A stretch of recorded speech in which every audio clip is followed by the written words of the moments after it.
চলে যায়, সে আসলেই চলে যায়। অপারেশন টেবিলে লিভার ট্রান্সপ্লান্টের সময় সে মারা যায়। রবার্টের এই বন্ধুটিও খ্রিস্টান ছিল। তার গলায় একটা ক্রুশ ঝুলত সবসময়।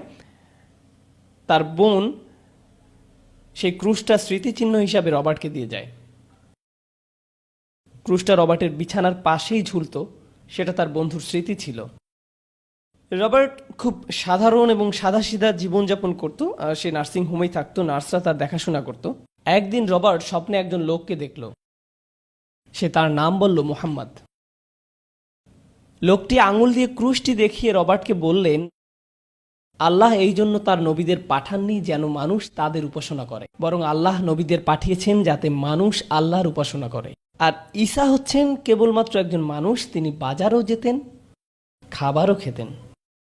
তিনি বাজারও যেতেন, খাবারও খেতেন। স্বপ্নটা এখানেই শেষ হয়ে যায়। রবার্ট শুধুমাত্র ঈসা আলাহিসাল্লাম নামে একজনকে জানত। এখন সে মুহাম্মদ নামে একজনের নাম শুনল, যে তাকে বলেছে নবীদের কাজ হলো তারা মানুষকে আল্লাহর ইবাদত করতে বলে, নবীদের না। সে মুহাম্মদকে খুঁজতে লাগলো, সে ইসলামকে খুঁজে পেল, সে ঈমান আনল।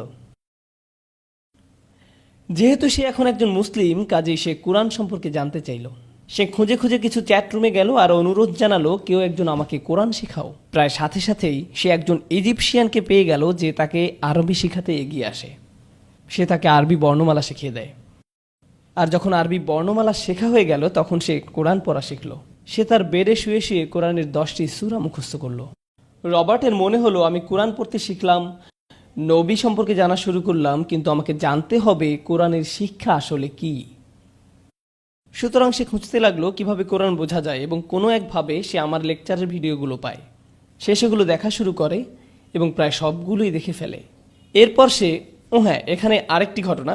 সেই নার্সিং হোমে একজন ইজিপশিয়ান লোক ছিল যে টুকটাক সার্ভিসিংয়ের কাজ করত। তার নিজেরও একটা চমৎকার গল্প আছে। সে একজন মুসলিম, কিন্তু খুব একটা ধর্ম মেনে চলতো না।